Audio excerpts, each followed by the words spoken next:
Hello students, তোমাদের সবাইকে 12 study চ্যানেলে স্বাগত জানাই। তো আজকে ক্লাস 12 ফিজিক্সের স্থির তড়িতের প্রাথমিক ঘটনাবলী লেসনের প্রবলেম সেট 1 শুরু হবে। ওকে, তো বেশ চলো। কি বলেছে প্রথম অঙ্কটি? একটি বস্তুতে -80 মাইক্রোকুলম্ব আধান আছে।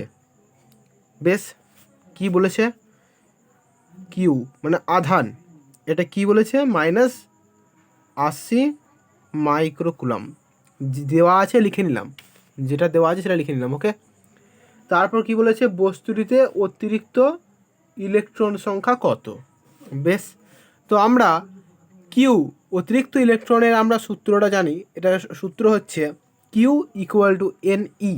ঠিক আছে, এন মানে হচ্ছে অতিরিক্ত ইলেকট্রনের সংখ্যা বা ঘাটতি সংখ্যা, এগুলো বের করারই সূত্র।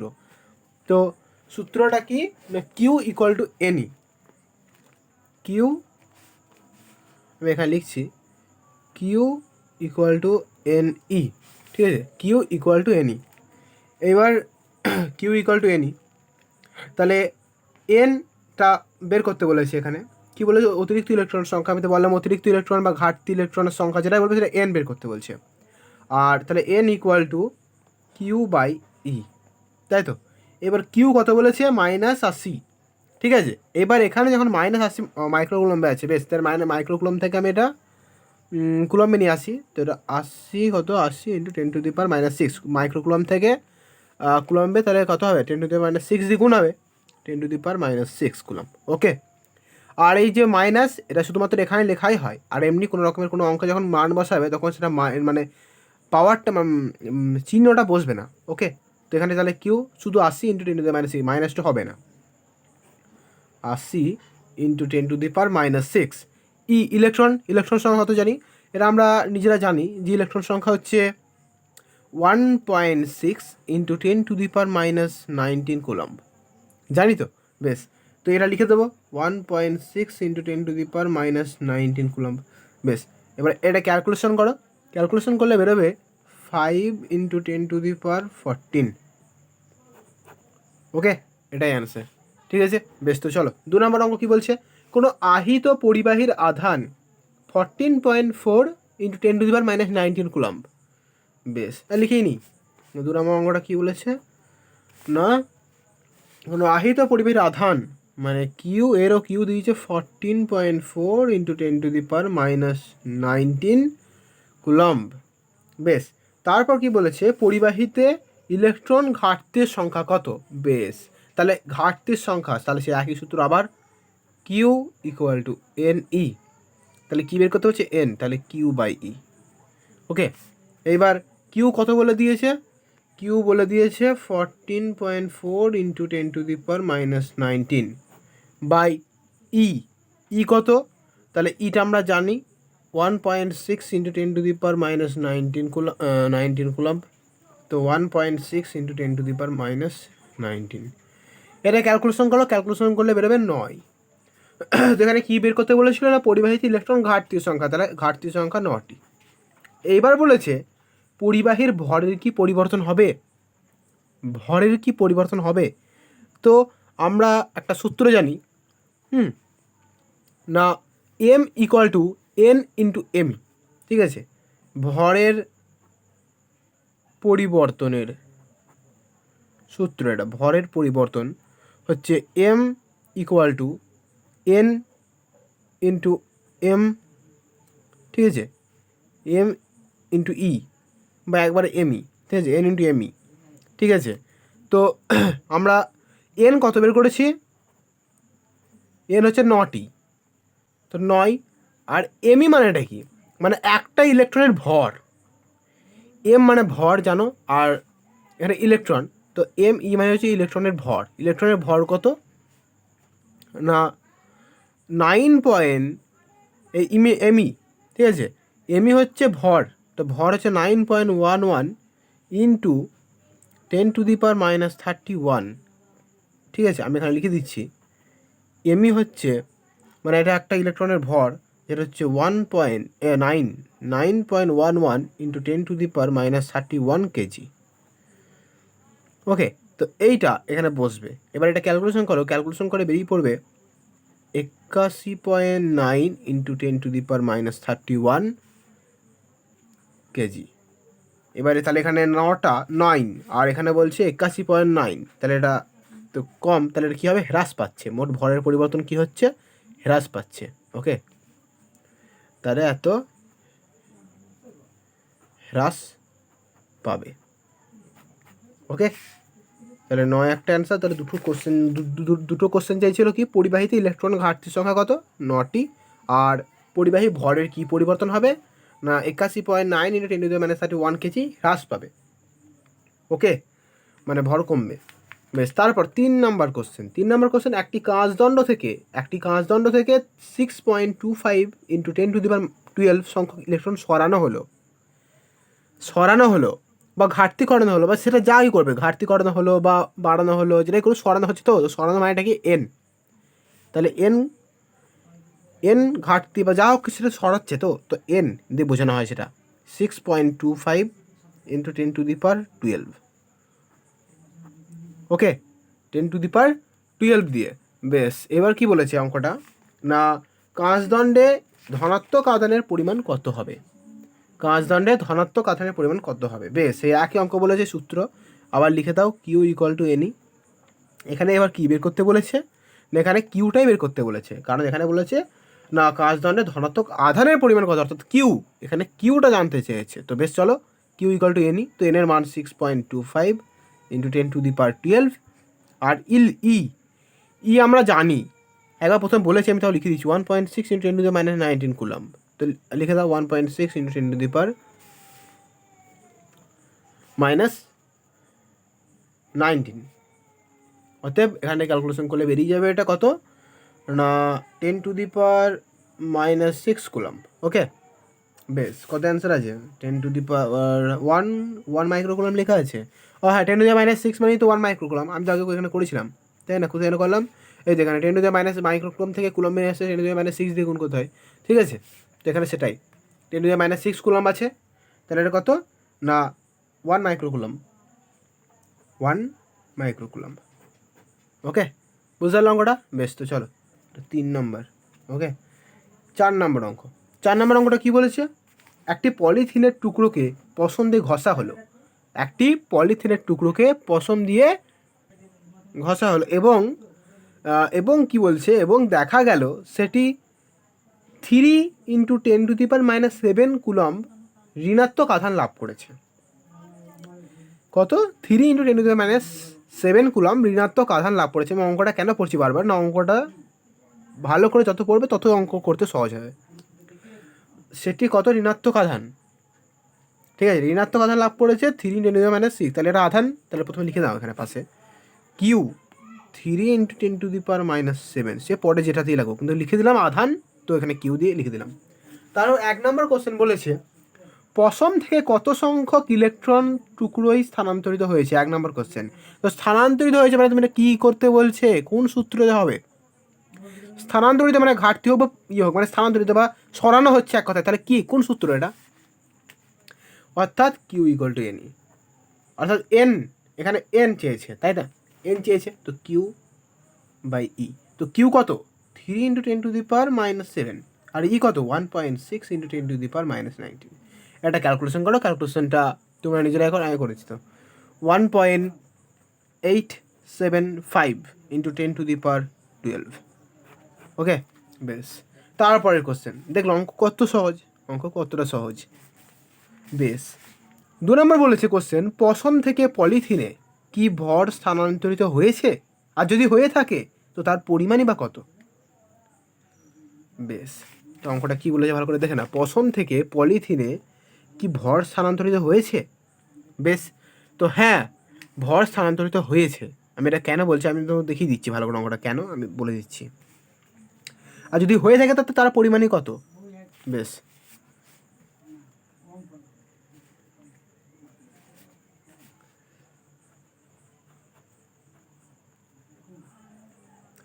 হ্যাঁ, ভর স্থানান্তরিত হয়েছে। ওকে, এবার কতটা হয়েছে না, M equal to N into M E, সে বলেছে সূত্রটা, M equal to N into M E. তাই না? মানে ভর যখনই বলবে, আমি বললাম তো ভরের পরিবর্তন মানে M equal to N into M E, এটা সূত্র, M equal to N into M E. বেশ, তো এম ইকুয়াল টু তাহলে এন কত, এন বেরিয়েছে কত 1.875 ইন্টু 10⁻12 ইন্টু এমই। এমই কত, এমই মানে একটি ইলেকট্রনের ভর, লিখতে হবে নাকি? তো কত লিখেছিলাম ওখানে মনে আছে তো, 9.11 ইন্টু 10⁻31, তো 9.11 ইন্টু 10⁻31 ক্যালকুলেশন করো, বেরিয়ে যাবে কত 1.708 ইন্টু 10⁻18। ওকে, এটা অ্যান্সার। তাহলে বুঝলে দুটো কোশ্চেনের অ্যান্সার কী হয় বের করলাম। ঠিক আছে, পশম থেকে পলিথিনে কি ভর স্থানান্তরিত হয়েছে, এটা হচ্ছে কোশ্চেন ছিল। আর একটা কোশ্চেন ছিল যদি হয়ে থাকে তো তার পরিমাণ কত। তো দুটো কোশ্চেনই পেয়ে গেলে অ্যান্সার। ঠিক আছে, বেশ। তা কেন হয়েছিল বুঝলে তো? হ্যাঁ, আমি প্রথমে লিখলাম হ্যাঁ ভর স্থানান্তরিত হয়েছে, এটা কেন লিখলাম বুঝলে তো? এখানে প্রথমে হয়েছিল 1.875, তারপরটা এখানে হলো কত 1.708, তাহলে ভর স্থানান্তরিত হয়েছে কি না না হয়েছে এটা তো বুঝতেই পারছো, তাই না? বেশ, তো চলো তারপরে 5 নম্বর অঙ্ক। ঠিক আছে, 5 নম্বর অঙ্কটা কী বলেছে পড়ো। 5 নম্বর অঙ্কটা বলেছে একটি 30 সেমি ব্যাসার্ধের গোলককে কত তড়িতে আহিত করলে এর আধানের তলমাত্রিক ঘনত্ব 2/π স্ট্যাট কুলম পার সেমি স্কোয়ার হবে। বেশ, তো 5 নাম্বারটা 30 সেমি ব্যাসার্ধ, তাহলে আর ইকুয়াল টু 30 সেমি, আর ইকুয়াল টু 30 সেমি। তারপর বলেছে গোলককে কত তড়িতে আহিত করলে, কত তড়িতে আহিত করলে। বেশ, ঠিক আছে, কত তড়িতে আহিত করলে, কী বলছে কত তড়িতে আহিত করলে কত না এর আধানের তলমাত্রিক ঘনত্ব এখানে এত হবে। বেশ, তো তলমাত্রিক ঘনত্ব তার মানে সিগমা, কি বলছে এটা, সিগমা 2/π স্ট্যাট কুলম পার সেমি square. Okay, 2/π stat coulomb per সেমি স্কোয়ার, এটা হচ্ছে সিগমা। ঠিক আছে, ঠিক আছে, তো কী কী বলেছে আর অঙ্কটা পড়ে নাও। একটি 30 সেমি ব্যাসার্ধের গোলককে 30 সেমি আর লিখে দিয়ে 30 সেমি ব্যাসার্ধ গোলককে কত তড়িতে আহিত করলে, কত তড়িতে আহিত মানে কিউটা বলে দেয়নি, আর কি বলেছে আধানের তলমাত্রিক ঘনত্বটা বলে দিয়েছে, মানে সিগমাটা বলে দিয়েছে। বেশ, তো এই তিনটে দিয়ে কি সূত্র আছে আমাকে সেটা জানতে হবে। এই তিনটে দিয়ে কিউ সিগমা আর, এবার কিন্তু কিউ সিগমা আর আর আছে, তো কী সূত্র আছে এই দিয়ে, sigma equal two Q/4π r square, এই একটা সূত্র আছে।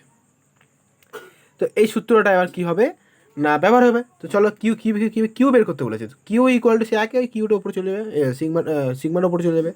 বেশ, তো সিগমা আর এটা তাহলে কিউটা যদি হয় আর তাহলে এটা গুণ হয়ে যাবে, হ্যাঁ, যে উপরে চলে আসবে সেটা বলছি। এক কথায় সিগমা ইন্টু 4π r স্কোয়ার, এইটা হবে ব্যাপারটা, আমি এইটা বলতে চাইছি। ওকে, সিগমা ইন্টু 4π r স্কোয়ার, তো সিগমা কত 2/π ইন্টু 4π r স্কোয়ার, পাই পাই কেটে যাবে, তো 2 ইন্টু 4 ইন্টু আর 8টা কত 30, 30-এর স্কোয়ার। ঠিক আছে, তো 2 ইন্টু 4 ইন্টু 30-এর স্কোয়ার করলে কত হবে, আমি তো ভেঙে ভেঙে করে দিচ্ছি, 972 ইএসইউ বা স্টার্ট করলাম, যেটা বলবা ইএসইউ বা স্টার্ট করলাম একই। ওকে, তো 5-এর অ্যান্সার এটা হলো কত 7200। ঠিক আছে, ইএসইউ 7200 ইএসইউ। ওকে, বেশ, তো চলো 6-এরটা। 6-এর অঙ্ক কী বলেছে, একটি বস্তুর তলের ক্ষেত্রফল, একটি বস্তুর তলের ক্ষেত্রফল 25 সেমি স্কোয়ার, 25 সেমি স্কোয়ার। বেশ, প্রথমেই লিখে নেবো আমি অঙ্কগুলো। এ ইকুয়াল টু, এ মানে ক্ষেত্রফল বোঝায়, জানো তো, এ মানে ক্ষেত্রফল বোঝায়, তো এ দিয়ে ক্ষেত্রফল, আর এখানে সিগমা লিখলাম, সিগমা দিয়ে হচ্ছে তলমাত্রিক ঘনত্ব। ঠিক আছে, তো এ দিয়ে ক্ষেত্রফল, ক্ষেত্রফল হচ্ছে 25 সেমি স্কোয়ার। ওকে, ক্ষেত্রফল 25 সেমি স্কোয়ার। বেশ, তারপর আর কি বলছে, বলছে তলমাত্রিক ঘনত্ব 5 আর আধানের তলমাত্রিক ঘনত্ব 5 স্ট্যাট কুলম পার সেমি স্কোয়ার, তাহলে মোট আধান কত। বেশ, তাহলে মোট আধান মানে কিউ বলা নেই, কিউ চেয়েছে, আর কি দেওয়া আছে না তলমাত্রিক ঘনত্বটা দেওয়া আছে, তার মানে সিগমাটা দেওয়া আছে কত 5 স্ট্যাট কুলম্ব পার সেমি স্কোয়ার, 5 স্ট্যাট কুলম্ব পার সেমি স্কোয়ার। ঠিক আছে বেশ। তো এবার কিউ এ আর সিগমা এই দিয়ে কী সূত্র আছে ভাবো, কী সূত্র আছে না sigma equal to Q by A, যে যখন যেটা বলে দেবে অঙ্কে তখন সেই মানে ব্যাপারে কি সূত্রানুসারে কি দেওয়া আছে সেইটার সূত্র কি আছে সেই সূত্রটা ফেলতে হবে। ওকে, তো দেখে নাও এ দেওয়া আছে, কিউ দেওয়া আছে, সিগমা দেওয়া আছে। আগেরবার কিন্তু কিউ ছিল, সিগমা ছিল আর আর ছিল, কিন্তু এবারও আছে কিউ সিগমা আর এ আছে কিন্তু, তাহলে এর মধ্যে তো এটা কিন্তু এ নেই, তো এই সূত্র পড়বে না, তাই না? সূত্রগুলো কিন্তু প্রথম মুখস্থ রাখতে হবে। ঠিক আছে, এটা হচ্ছে ব্যাপার আসল, তবে বুঝতে পারবে। কিন্তু প্রথমে তুমি টপিকগুলো লিখে এই পাশে যা যা দেওয়া আছে সেটা লিখলে তবে তুমি বুঝতে পারবে কোন সূত্র হবে। তো সবসময় লিখে ফেলে পাশে, ঠিক আছে? যখনই যেটা দেওয়া আসবে সেটা লিখে নেবে, তারপর অঙ্কটা করবে। তো বেশ, তো এখানে সূত্রটা হচ্ছে sigma equal to Q by A. তো কী চেয়েছে? কিউ, কিউ ইকুয়াল টু কী হবে? Sigma into A. তো সিগমা কত? 5, 25। কত সহজ অঙ্ক, 125। সূত্রে ফেলা, কিন্তু কোন সূত্রে হবে কোনটা কি এইটা হচ্ছে ব্যাপার। ওকে, স্টার্ট করুন। ঠিক আছে বেশ। 7 নম্বর অঙ্ক কী বলেছে? 4 সেমি ব্যাসার্ধের একটি গোলককে, 4 সেমি ব্যাসার্ধ আর ইকুয়াল টু 4 সেমি। গোলককে ব্যাসার্ধ, গোলক বলেছে, বেশ যাই হোক। তারপরে কি বলেছে? গোলক মানে 4 পাই স্কোয়ার, বেশ ঠিক আছে। না, গোলক মানে 4 পাই স্কোয়ার না, গোলককে বেশ দেখা যাক আমরা কী বলছি। গোলককে 182 ইএসইউ, 182 তড়িতাধান, বেশ। তো কিউ ইকুয়াল টু 182 ইএসইউ। ঠিক আছে, তারপর এর আধানের তলমাত্রিক ঘনত্ব কত? বেশ, ও এখানে গোলকের কোনো কোশ্চেন আসবে না, বেশ ঠিক আছে, ওটা ভাবার দরকার নেই গোলক টোলক ব্যাপারে। তো এখানে কী দেওয়া আছে আর এটা বের করতে বলেছে, তাই তো? বেশ, তো কিউ সিগমা আর এ কী সূত্র আছে? Q sigma R, sigma equal to Q by 4 pi square, sigma equal to Q by 4 pi R square. Okay, sigma equal to Q by 4 pi R square. তো এবার কিউ সিগমা বের করতে বলেছে, তো Q হচ্ছে 182 ESU by 4 pi, 4 into pi into R, R হচ্ছে 4 square. এবার এটা ক্যালকুলেশন কর না, 182 বাই 4 পাই ইন্টু পাই, তো আমি করে দিচ্ছি, ঠিক আছে? ওপরে 182 হবে আর 3.1 আর 16, তাহলে এটা হবে হচ্ছে 201.06। ওকে, এটা হচ্ছে, এবার এটার সঙ্গে এটা ভাগ করে নাও, তাহলে এটা বেরোবে হচ্ছে 0.9 ইএসইউ পার সেমি স্কোয়ার। ওকে, তো 7 নম্বর অঙ্কটা হলো, দেখে নিলে কত সহজ অঙ্কগুলো। বেশ, 8 নম্বর অঙ্কটা কী বলেছে? একটি গোলকের ব্যাস 2 সেমি। ব্যাস মানে কিন্তু এখানে আর না, ঠিক আছে? এটা 8 না, এটা তো 9 চলে গেছি। বেশ, আর এটা হচ্ছে দুটি 4 সেমি ও 8 সেমি ব্যাস বিশিষ্ট, ওটা আমি পরেরটা করছি, ঠিক আছে? আমি 9 চলে গিয়েছিলাম। দুটি 4 সেমি ও 8 সেমি ব্যাস বিশিষ্ট, বেশ, এটাও বলেছে ব্যাস, তো আমি সেটা বুঝতে চাইছিলাম যে ব্যাস বিশিষ্ট, অর্থাৎ এখানে কিন্তু ব্যাসার্ধ বলেনি, অর্থাৎ আর আমি কিন্তু এখানে যদি 2 লিখতাম তাহলে কিন্তু 2 লিখতাম না আমি, আর এখানে 4 দিয়েছে, এক্ষেত্রে 4 আর 8 দিয়েছে, তো আমি কী লিখবো না, এটা আমি R1 ধরে নেবো, কারণ দুটো দিয়েছে, R1 আর R2 দিয়েছে, বেশ আমি দুটো লিখলাম।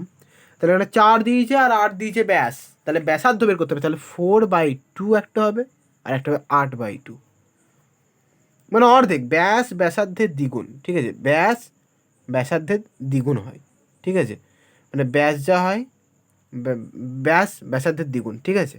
সুতরাং ঠিক আছে, তো সূত্রটা মনে রাখবে সবসময় মাথায়, যে ব্যাসার্ধের দ্বিগুণ হয়, অর্থাৎ এটা কত হচ্ছে 2 হচ্ছে, এটা কত হচ্ছে 4 হচ্ছে, এটা কত বেরোলো? এটা কিন্তু ব্যাসার্ধ বেরোলো 2 আর 4, এটা ব্যাসার্ধ বেরোলো। তো এখানে ব্যাসার্ধ আমি কি বললাম? ব্যাসার্ধের দ্বিগুণ, তো 2 এর ডবল কত? 4, তো ব্যাসটা তাহলে ডবল হতো ব্যাসার্ধের, ব্যাসার্ধের দ্বিগুণ বলেছি, তাহলে এটা তো ডবল হলো 8। ওকে, তো ব্যাস সবসময় ব্যাসার্ধের দ্বিগুণ হয়, ঠিক আছে? এবার চলো, আর কি বলে দিয়েছে? গোলকের আধান সমান, বেশ, আর এদের তলমাত্রিক ঘনত্বের অনুপাত নির্ণয় করতে বলেছে। বেশ, তার মানে এখানে কী বলেছে, আধান সমান অর্থাৎ Q1 = Q2 = Q, একবার আমি লিখতেই পারি এটা। বেশ, এবার কি বলেছে না তলমাত্রিক ঘনত্বের অনুপাত, তার মানে Q1 কি বলছে না σ1/σ2 এটার অনুপাত কত, এটার অনুপাত কত চেয়েছে। বেশ, লেখা হয়ে গেল। এইবারও অঙ্কটা করা হবে কি না σ1 = Q/4πr1 স্কোয়ার, ঠিক আছে। এটা Q1 দিই না, Q1 মানে Q, বেশ ঠিক আছে লিখলাম না, Q1 মানেই তো Q, আবার Q2 মানে পরের বার তো Q2 মানে Q, একই ব্যাপার। বেশ, তার মানে σ2 = Q2 মানে Q, হ্যাঁ Q, আর 4πr2 এর স্কোয়ার, R1 হয়ে যায় R2। বেশ, এইবার এটা অনুপাত করে দাও, তাহলে হয়ে যাবে বাই 1/σ2 = কত হচ্ছে এদিকে না Q/4πr1 স্কোয়ার, ঠিক আছে, ইন্টু দিয়ে কত এটা, তা 4πr2 স্কোয়ার বাই কিউ, তাহলে কিউ কেটে যাচ্ছে আর 4π কেটে যাচ্ছে, তাহলে পড়ে থাকছে কত না R2 স্কোয়ার, R2 মানে কত 4, তাহলে 4 স্কোয়ার, আর R1 কত না 2, তাহলে 2 স্কোয়ার, তাহলে 4 স্কোয়ার কত 16, আর 2 স্কোয়ার 4, তাহলে তাই তো 4, তাহলে 4 × 16, তাই তো, তাহলে নিচে 1 পড়ে থাকছে, ওপরে 4 পড়ে থাকছে, তার মানে σ1/σ2 অনুপাত হচ্ছে 4/1, তাহলে σ1 = σ2 কত = 4:1। ওকে, এটা অ্যান্সার। বুঝলো অঙ্কটা কীভাবে কী হলো। বেশ, তো এরপরে 9-এর অঙ্কটা। হ্যাঁ বেশ, তো চলো কী বলেছে 9-এর অঙ্কটা, একটি গোলকের ব্যাস বলে দিয়েছে 2 সেমি। কী বলেছে অঙ্কটা, একটি গোলকের ব্যাস বলে দিয়েছে 2 সেমি। গোলকটি প্রথমে লিখে নেই, সবসময় বলেছি বোঝার জন্য সবসময় পাশে লিখে নেবে অঙ্কটা, সে যত কঠিন অঙ্কই হোক হয়ে যাবে। গোলকের ব্যাস 2, তো ব্যাস দিকে তাহলে এটা তো আর বলছে না, এটা আর হচ্ছে কত 2/2, তাই তো, সবসময় 2 দিয়ে ভাগ হবে, তো 2 1 2, তাহলে 1, ঠিক আছে। এই হলো ব্যাসার্ধ, ব্যাসার্ধের দ্বিগুণ, তো 1 হলে এটা 2 হতো, ঠিক আছে, এটার জন্য 1 হলো। বেশ, ওকে। তারপরে কি বলছে, একটা ব্যাস হলো, তারপরে এক গোলকটি ফাঁপা ও পরিবাহী। বেশ, ফাঁপা আবার পরিবাহী, বেশ ঠিক আছে। গোলকটিতে 6.16 স্ট্যাট কুলম্ব আধান দেওয়া হলো, তাহলে আধান তো কিউ = 6.16 স্ট্যাট কুলম্ব আধান দেওয়া হলো। বেশ, লিখলাম। আর কি বলা আছে, আর বলা আছে ওর বাইরের ও ভিতরের পৃষ্ঠে আধানের তলমাত্রিক ঘনত্ব নির্ণয় করো। ওর বাইরের আর ভিতরের পৃষ্ঠের আধানের তলমাত্রিক ঘনত্ব। 1 মিনিট একটা কথা বলি, আচ্ছা গোলকের আধান তার বাইরের পৃষ্ঠে থাকে না ভিতরের পৃষ্ঠে থাকে, আমাকে প্রথম সেটা বলো। এটা কোশ্চেন আছে তোমাদের কাছে, গোলকের আধান তার বাইরের পৃষ্ঠে অবস্থান করে না ভিতরের পৃষ্ঠে অবস্থান করে? অলওয়েজ বাইরের পৃষ্ঠে অবস্থান করবে, আমরা কনসেপ্টে জেনেছি যে বাইরের পৃষ্ঠে অবস্থান করে গোলকের। তো তাহলে ভিতরেটা প্রথমে তাহলে কাটা হয়ে গেল, তাহলে আমরা এখানে ভিতরে অবস্থান করে না, ভিতরে তাহলে কী হবে, ভিতরে 0 অবস্থান করে, 0, ওকে, বা হয় না। তাহলে তারপরে তাহলে থাকলো বাইরে, তাহলে আমাকে বের করতে হবে বাইরের আধানের তলমাত্রিক ঘনত্ব, ঠিক আছে, তো বের করো। তো এখানে সিগমাটা জানতে চেয়েছে, অর্থাৎ তলমাত্রিক ঘনত্ব, এটা বাইরের বের করবো, কিন্তু যেটা বেরোবে সেটা বাইরে, কারণ ভিতরে অবস্থান করে না, ঠিক আছে। আমি ওই জন্য এখানে লিখে দেবো অঙ্কে, বাইরে লিখে দেবে যে পরিবাহীর কোনো আধান যে কোনো আধান গোলকের সর্বদা বাইরের পৃষ্ঠে অবস্থান করে, গোলকের সর্বদা বাইরের পৃষ্ঠে অবস্থান করে, ওকে, বাইরের পৃষ্ঠে অবস্থান করে। বেশ, তো চলো এবার অঙ্কটা শুরু করে দাও না। সিগমা, এটা কি আছে, সিগমা কিউ আর, তাহলে কী হবে, সেই একই সূত্রে সিগমা = Q/4πr², সিগমা = Q/4πr², এই তো এই কটা সূত্র লিখে নেবে খাতায়, তাহলে হয়ে যাবে অঙ্ক। সিগমা = Q/4πr², তো তো কি সিগমা বের করতে বলছে। বেশ চলো, সিগমা হচ্ছে Q equal to 6.16/4 into pi into R হচ্ছে 1, তাহলে 1 এক লিখ দিলাম। তো এবার এটা ক্যালকুলেশন করো, ক্যালকুলেশন করলে বেরিয়ে যাবে 0.49 stat coulomb per second square. Okay, হয়ে গেল অঙ্ক। আর বাইরের ভিতরের পৃষ্ঠে এটা একটা আর এটা একটা, তো ভিতরের পৃষ্ঠে আধানের তলমাত্রিক ঘনত্ব কত? 0। ওকে, বেশ। তো চলো এবার 10 নম্বর অঙ্ক। 10 নম্বর অঙ্কটা কী বলেছে পড়ো, এটা শেষ অঙ্ক নাকি? হ্যাঁ বেশ। তো এটা প্রবলেম সেট 1-এর এটাই এখন শেষ অঙ্ক। বেশ, 4 mm ব্যাসার্ধ বিশিষ্ট এবং একই আধানে আহিত, প্রথমে লিখে নিয়ে 4 এই ব্যাসার্ধ বিশিষ্ট mm ব্যাসার্ধ, তাহলে R equal to 4 mm। Okay, 4 mm, ঠিক আছে, 4 mm। আর কি বলেছে, ব্যাসার্ধ বিশিষ্ট একই আধানে আহিত 64টি জলবিন্দু সংযুক্ত হয়ে, 64টি জলবিন্দু সংযুক্ত হয়ে, বেশ হলো। তো সংযুক্ত হয়ে একটি বড় 64টি জলবিন্দু সংযুক্ত হলো, তারপরে একটা বড় জলবিন্দু উৎপন্ন করলো। বেশ, উভয় ক্ষেত্রের জন্য, উভয় ক্ষেত্রে মানে তার মানে দুটো হবে, উভয় ক্ষেত্রে বলেছে তার মানে দুটো হচ্ছে, একটা ছোট্ট একটা বড়। তো এখানে বলেছে 64টি জলবিন্দু সংযুক্ত, এটা বড় জলবিন্দু, তার মানে একটা ছোটও আছে, ঠিক আছে। তো উভয় ক্ষেত্রের জন্য, যে উভয় যখনই বলছে তখন একটা বড় বলেছে, তার মানে একটা ছোটও থাকবে। তো এখানে জন্য তলমাত্রিক ঘনত্বের অনুপাত, আমরা ছোট আর বড় তলমাত্রিক ঘনত্বের অনুপাত বের করতে পেরেছি, তার মানে সিগমা 1 আর সিগমা 2, ঠিক আছে, অনুপাত বের করতে বলেছে। এখানে কি বলেছে, সিগমা 1 আর সিগমা 2 এর তলমাত্রিক ঘনত্বের অনুপাত বের করতে চেয়েছে, ঠিক আছে। আর এখানে ছোট আর বড়র কত বলে দিয়েছে, ছোট যা হবে তাহলে হচ্ছে 64 গুণ এটা, ঠিক আছে, 64টি জলবিন্দু সংযুক্ত, এটা বড় জলবিন্দু গঠন করছে। তো বেশ চলো অঙ্কটা তাহলে শুরু করো, ঠিক আছে। অঙ্কটা তাহলে কী বলছে, ওকে, তো বেশ চলো অঙ্কটা কি বলছে। অঙ্কটা হচ্ছে এখানে, তো চলো অঙ্কটা শুরু করে দিই অঙ্কটা। তো এখানে প্রথম ছোট্ট জলবিন্দুর ব্যাসার্ধটা লিখবো, ছোট্ট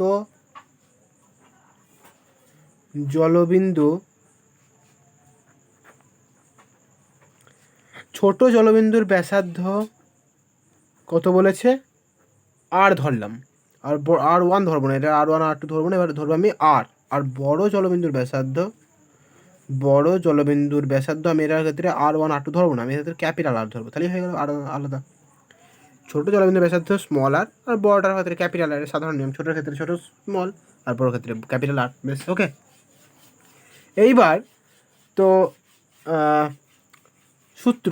সূত্র না, এটা ফর্মুলা 4/3 পাই আর কিউ, আর মানে ক্যাপিটাল এটা বড়োর ক্ষেত্রে এটার, আর ছোটোটা হচ্ছে কত, 64 গুণ, কী করবো বলেছে ছোটোটার ক্ষেত্রে, এটা সূত্র 4/3 পাই আর কিউ, ঠিক আছে। এবার এটার ক্ষেত্রে বড়টা হলো এটা। আর কি বলেছে, একটা ছোটোর ক্ষেত্রে ছোটোটা কি বলেছে না, আধানের আহিত 64টি জলবিন্দু সংযুক্ত হয়ে বড় জলবিন্দু গঠন করছে। বেশ, তো 64টা জলবিন্দু সংযুক্ত হয়ে, বেশ, তো 64টা হচ্ছে এটা ইন্টু মানে 3 পাই আর স্মল আর কি, ওকে, এটা ছোটোটা। এইবার এটা ক্যালকুলেশন করে দাও, দেখো তোমার বড়োটার বেরিয়ে যাবে কি 4/3, এটা কেটে যাবে, এটা কেটে যাবে, তাহলে আর capital R Q equal to 64 মানে 4, আর একবার লিখলাম তো একবার হোল কিউ, তাহলে একবারে 4-এর কিউ মানে 64 আর আর-এর কিউ, এটা হয়ে যাচ্ছে। বেশ, ঠিক আছে। এবার আর কিউকে মাথায় এই সূচকের নিয়ম 4 আর হচ্ছে, ওকে। এইবার ক্যাপিটাল আর বেরোলো 4 স্মল আর, ঠিক আছে। এইবার তাহলে এটা বোঝাই যাচ্ছে যেটা যা হবে এটা 4 গুণের, তবে এটা বড়ো হচ্ছে, ওকে। তো বেশ, যাই হোক, এটা এখন অঙ্ক হয়নি শেষ। তো এখানে কিউ সিগমা, তো ছোটোটার ক্ষেত্রে সিগমা 1 হচ্ছে কত না, এই পৃষ্ঠার হবে না, ঠিক আছে, এর পরের পৃষ্ঠায় করি। তো এটা মনে রেখে দাও, আচ্ছা, আর ইকুয়াল টু 4 আর, ঠিক আছে, এটা অঙ্ক না, এটা মনে রেখে দাও। বেশ, তো তারপরে পৃষ্ঠায় দেখো কী করবো না, সিগমা 1 সিগমা আর সিগমা 2টা বের করবো। তো সিগমা 1 হচ্ছে Q by 4 pi R square, এটা ছোটোটার ক্ষেত্রে, আর বড়টার ক্ষেত্রে হচ্ছে sigma 2 equal to Q by 4 pi R square. এইটার মান বেরিয়েছে, তো আমি এইটাতে অঙ্ক করবো, ঠিক আছে। এইটার মান বেরিয়েছে, তো আর স্কোয়ার, আর এর মান বেরিয়েছে, আর এর মান যেন কত বেরিয়েছিল 4 আর, না, হ্যাঁ, আর ইকুয়াল টু 4 আর। তো ওই জন্য আমি এটা ধরলাম, এইটা দেবার অঙ্কটা শুরু হবে। তো কি না কিউ, কিউ কত হয়ে গেছে 64টা, না 64টা কিউ আধান একত্রিত হচ্ছে, একটা দ্বিমিলিত হচ্ছে, তৈরি হচ্ছে একটা বড়। আর 4 পাই আর কত 4 আর এর স্মল আর এর স্কোয়ার, তাই তো, স্কোয়ার, বেশ ওকে। এবার কি এটা সিগমা টু এবার হচ্ছে 64 বাই, এটা কিউ উপরে থাকলো, আর 4 পাই এখান থেকে 8 স্কোয়ার নিলাম, আর ইনটু দিয়ে আমি 4 স্কোয়ার 16 লিখলাম পাশে। এইবার তারপরের লাইনে সিগমা 2 ইকুয়াল টু, আচ্ছা 64 আর এখানে 16, তো 4 16 64 কাটবে তো, 4 কাটলো। আর এখানে এই জিনিসটা ভালো করে দেখে নাও, Q/4 পাই আর স্কোয়ার, Q/4 পাই আর স্কোয়ার, এটা কি Q/4 পাই আর স্কোয়ার, এটা কি একই? Q/4 পাই আর স্কোয়ার, এটাও Q/4 পাই আর স্কোয়ার, এটা একই, তো এটা কি সিগমা 1। তো আমি এখানে লিখে দেবো না 4 ওপরে 4 বলে থাকলো 4, আর তাহলে এটা হচ্ছে সিগমা 1, তো আমি একবার লিখতে পারি 4 আর এটা কত সিগমা 1, এসব কেটে গিয়ে যেত, তাহলে এটা 16 হয়ে গেল, তাহলে সিগমা 1, তাহলে সিগমা 2 ইকুয়াল টু 4 সিগমা 1, তাহলে এটা কি এবার কী লিখতে পারি না, হয়ে গেছে না, sigma 1 by sigma 2 equal to sigma, এটা তো সিগমা 1 কত 1 আর সিগমা 2 হচ্ছে 4, অর্থাৎ 1:4, তাই না, সিগমা 1 আর সিগমা 2, তাই না, ওকে। এখানে কত